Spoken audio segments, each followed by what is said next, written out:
वर्षानुवर्ष काँग्रेस आणि राष्ट्रवादी काँग्रेस सोबत सत्ता उपभोगत राज्यातील अनेक नेत्यांनी आपलं औद्योगिक साम्राज्य उभारलं। कोणी शिक्षण सम्राट झालं, कोणी साखर सम्राट झालं, कोणी पतसंस्था उभारल्या, कोणी सूतगिरण्या उभारल्या आणि या साम्राज्याच्या आधारेच हे नेते वर्षानुवर्ष निवडणुकीमध्ये निवडून येत गेले। मात्र 2014ला केंद्रात नरेंद्र मोदींचं सरकार सत्तारूढ झालं आणि भाजपनी काँग्रेस आणि राष्ट्रवादी काँग्रेसच्या या नेत्यांच्या दुखऱ्या नसेवरती बोट ठेवलं आणि ज्या औद्योगिक साम्राज्यामुळे हे नेते वर्षानुवर्ष निवडून येत गेले ती साम्राज्यच या नेत्यांसाठी अडचणीची ठरायला लागली आणि आपली ही साम्राज्य वाचावीत यासाठी अनेक नेत्यांनी भाजपचा रस्ता धरला आणि तोपर्यंत महाराष्ट्रातल्या फक्त शहरी भागांपुरता मर्यादित असलेला भाजप अनेक ग्रामीण भागांमध्ये रुजायला लागला। एका अर्थाने भाजपची ही नवी रुजवात होती। मात्र राजकारण हे संगीत खुर्चीसारखं असतं, एक जण पक्ष सोडून गेला की ती जागा त्याच्या स्थानिक विरोधकाला बळ देऊन भरून काढण्याचा प्रयत्न केला जातो। मागील 10 वर्षांमध्ये भाजपमध्ये हे इनकमिंग होत गेलं, त्यामुळे अशा अनेक खुर्च्या रिकाम्या झाल्या आणि त्या खुर्च्यांवरती नजर ठेवून आता अनेक जण आपल्या मूळ पक्षात परतण्याच्या तयारीत आहेत। त्यामुळं महाराष्ट्राच्या राजकारणात मोठे बदल होणार आहेत। कोण आहेत हे नेते आणि त्याचा राजकारणावर काय परिणाम होणार आहे हे आपण या व्हिडिओच्या माध्यमातून जाणून घेण्याचा प्रयत्न करणार आहोत। कॅमेरामन अमोल गवाळेसह मी तुमचं या व्हिडिओमध्ये स्वागत करतो। सुरुवात करायची झाली तर सोलापूर जिल्ह्यापासून आणि अकलूजच्या मोहिते पाटलांपासून। धैर्यशील मोहिते यांनी तुतारी हातामध्ये घेत खासदारकी मिळवली आणि त्यांच्या या निवडणुकीच्या प्रचाराची धुरा अर्थातच पडद्याआडून सांभाळली ते भाजपचे विधान परिषदेचे आमदार असलेल्या रणजितसिंह मोहिते पाटील यांनी। आणि आता येणाऱ्या विधानसभा निवडणुकीत अकलूज माळशिरस हा जरी राखीव मतदारसंघ असला तरी शेजारच्या माढा विधानसभा मतदारसंघातून रणजितसिंह मोहिते पाटील विधानसभेची निवडणूक आणि ती देखील शरद पवारांच्या पक्षाकडून लढवू शकतात अशी चर्चा सुरू झाली आहे। कारण रणजितसिंह मोहिते पाटील यांना विधानसभेमध्ये पोहोचायचंय आणि माढ्यामध्ये त्यांची लढाई असणार आहे ते अर्थातच त्यांचे परंपरागत विरोधक असलेल्या बबन शिंदे यांच्यासाठी। गमतीचा भाग म्हणजे बबन शिंदे आणि त्यांचा मुलगा सातत्याने शरद पवारांचीच भेट घेत आहेत आणि त्यांना देखील शरद पवारांच्याच पक्षाकडून उमेदवारीची अपेक्षा आहे।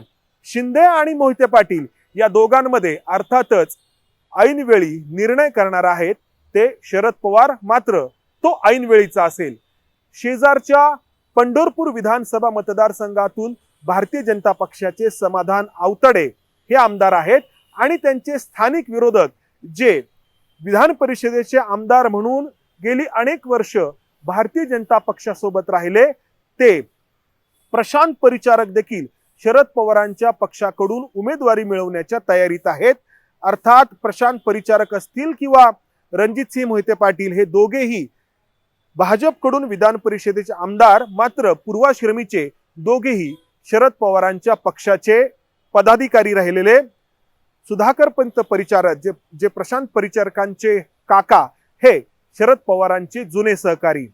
त्यानंतर तिसरा सोलापूर जिल्ह्यातला मतदारसंघ आहे तो म्हणजे सांगोला, ज्या ठिकाणी एकनाथ शिंदेच्या शिवसेनेचे शहाजी बापू पाटील हे विद्यमान आमदार आहेत आणि त्यामुळं ऐन लोकसभेला काही महिन्यांपूर्वी भाजपमध्ये गेलेले अभिजित पाटील विधानसभेच्या उमेदवारीसाठी हातामध्ये तुतारी घेऊ शकतात। आणि त्याचबरोबर अजित पवारांच्या पक्षाचे सोलापूरचे जिल्हाध्यक्ष असलेले दीपक साळुंके देखील याच मतदारसंघातून विधानसभेची उमेदवारी शरद पवारांच्या पक्षाकडून मिळवण्यासाठी इच्छुक आहेत।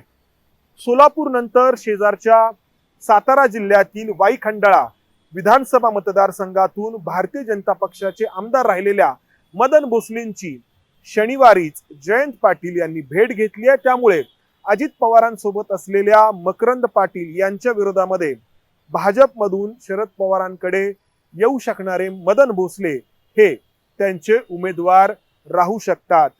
त्यानंतर शेजारच्या फलटण विधानसभा मतदारसंघातील दीपक चव्हाण आणि ते ज्यांच्या पाठिंब्याने निवडून येतात ते रामराजे नाईक निंबाळकर आणि त्यांचं एकूण कुटुंब हे फक्त नावापुरतंच महायुतीत असल्याचं लोकसभेच्या निवडणुकीमध्ये आपण सगळ्यांनी पाहिलं आणि त्यामुळं आता येणाऱ्या विधानसभेमध्ये राखीव मतदारसंघ असलेल्या या मतदारसंघातून दीपक चव्हाण हे अजित पवारांच्या पक्षाला सोडचिठ्ठी देऊन शरद पवारांच्या पक्षाकडून त्या ठिकाणी उमेदवार असू शकतात. कागल या विधानसभा मतदारसंघातून वर्षानुवर्ष हसन मुश्रीफ यांच्या विरोधात लढा देणारे समरजित घाटगे यांनी संधी साधत शरद पवारांच्या पक्षाची उमेदवारी स्वीकारायचं ठरवलंय आणि समरजित सिंग घाटगे हे हातामध्ये तुतारी घेणार हे जवळपास निश्चित झालंय. तशा बैठका राष्ट्रवादी काँग्रेस शरदचंद्र पवार पक्षाचे नेते आणि समरजित सिंग घाटगे यांच्यामध्ये पार पडल्यात आणि सुप्रिया सुळे या सातत्याने समरजित सिंह घाटगे यांचं कौतुक करतायत आणि त्यांचाच कित्ता गिरवत कोल्हापूर जिल्ह्यातील राधानगरी भुदरगड या विधानसभा मतदारसंघातून इच्छुक आहेत ते राहुल देसाई, जे भारतीय जनता पक्षाचे काल परवापर्यंत कोल्हापूरचे जिल्हाध्यक्ष राहिलेले आहेत. मात्र या विधानसभा मतदारसंघातून शिवसेनेच्या एकनाथ शिंदे गटाकडून प्रकाश आंबेडकर यांना उमेदवारी मिळू शकते हे लक्षात घेऊन भाजपचे जिल्हाध्यक्ष राहिलेले हे राहुल देसाई काँग्रेसमध्ये येण्याच्या तयारीमध्ये आहेत आणि त्यासाठी त्यांनी भाजपच्या जिल्हाध्यक्ष पदाचा नुकताच राजीनामा दिलाय. याच मतदारसंघातून इतर दोन माजी आमदार जे आता अजित पवारांच्या पक्षासोबत आहेत ते देखील इच्छुक आहेत आणि ते शरद पवारांच्या पक्षाकडून या मतदारसंघातून उमेदवारी मिळवण्याच्या तयारीत आहेत.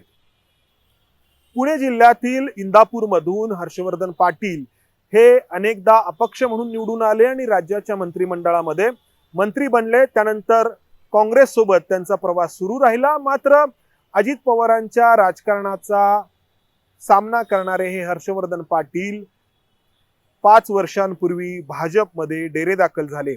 मात्र अजित पवारांचा पक्षच काही महिन्यांपूर्वी 1 वर्षांपूर्वी भारतीय जनता पक्षासोबत सत्तेत सहभागी झाला आणि त्याच सोबत हर्षवर्धन पाटील यांचे स्थानिक विरोधक असलेले विद्यमान आमदार दत्तात्रय भरणे देखील पर्यायाने महायुतीमध्ये आले. त्यामुळं आता निवडणूक लढवायची असेल तर मला बाहेर पडावं लागेल असं कारण हर्षवर्धन पाटील आणि त्यांचे कार्यकर्ते देत आहेत आणि एकतर शरद पवारांच्या पक्षाची तुतारी किंवा अपक्ष असे 2 पर्याय हर्षवर्धन पाटील यांनी स्वतःसाठी खुले ठेवलेत. दुसरे महत्वाचे नेते जे भारतीय जनता पक्षातून बाहेर पडू शकतात ते आहेत वडगाव शेरी विधानसभा मतदारसंघाचे माजी आमदार बापू पठारे. राष्ट्रवादीमध्ये आमदारकी भूषवल्यानंतर बापू पठारे हे मागील निवडणुकीवेळी भारतीय जनता पक्षामध्ये दाखल झाले आणि त्यांनी भारतीय जनता पक्षाच्या उमेदवाराला पाठिंबा दिला. मात्र आता विधानसभा निवडणुकीच्या वेळी ही जागा अजित पवारांसोबत असलेले विद्यमान आमदार सुनील टिंगरे यांच्या वाट्याला जाणार हे सिद्ध झाल्यानंतर भारतीय जनता पक्षातून आपला काढता पाय घेऊन शरद पवारांच्या पक्षामध्ये दाखल होण्याचे बापू पठारे यांचे प्रयत्न सुरू आहेत आणि त्यासाठी जयंत पाटील यांनी नुकतीच बापू पठारे यांची त्यांच्या पुण्यातील घरी जाऊन भेट देखील घेतलेली आहे. एका अर्थाने शरद पवारांच्या पक्षाचे प्रदेशाध्यक्ष असलेले जयंत पाटील हे एका मिशनवरती आहेत. ते मिशनच मुळामध्ये हे आहे की जे पूर्वाश्रमीचे राष्ट्रवादी काँग्रेस किंवा काँग्रेसचे नेते आहेत त्यांची भेट घेणं आणि त्यांना आपल्या पक्षामध्ये आणणं.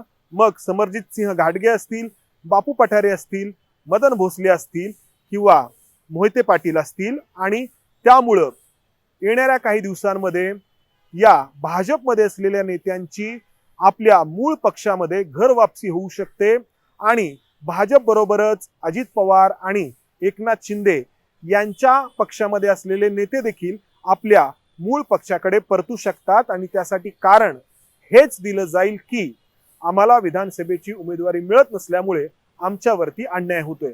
अर्थात हे इनकमिंगच फक्त असेल का तर असं नाही, आउटगोईंग देखील असेल. महाविकास आघाडीतून अनेक नेते बाहेर पडून महायुतीला देखील जाऊन मिळणार आहेत.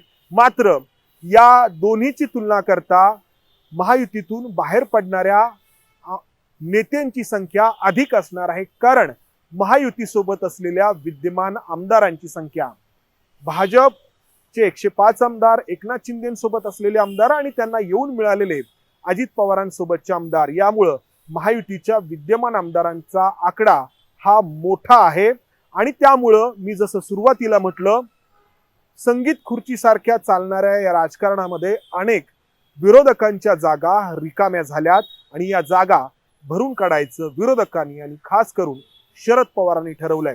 शरद पवारांचं राजकारण हे आतापर्यंत इरलेव्हंट का झालेलं नाही किंवा शरद पवार इतकी वर्ष राजकारणात का टिकून आहेत, याचं उत्तर त्यांच्या या संगीत खुर्चीच्या प्रमाणे खेळल्या जाणाऱ्या राजकारणात दडलंय. कारण एक पक्ष सोडून गेला की त्याचा विरोधक शरद पवार उभा करतात.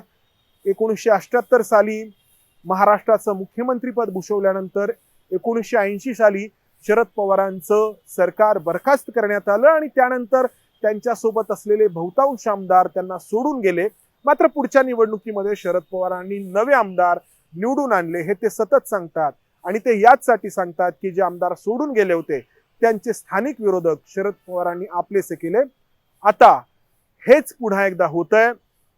गेली 10 वर्ष भारतीय जनता पक्षाच्या मागे जाणारे पूर्वाश्रमीचे काँग्रेस आणि राष्ट्रवादी काँग्रेसचे नेते, ज्यांना वारं कोणत्या दिशेने वाहतंय याची चटकन चाहूल लागते, ते नेते आपला सत्तेतील वाटा कायम राहावा यासाठी पुन्हा माघारी फिरण्याच्या तयारीमध्ये आहेत. एका अर्थाने सत्तेच्या राजकारणाचं एक वर्तुळ या निमित्ताने पूर्ण होणार आहे. कॅमेरामन अमोल गवाळेसह मी इथेच थांबतो. धन्यवाद. एबीपी माझा, उघडा डोळे बघा नीट.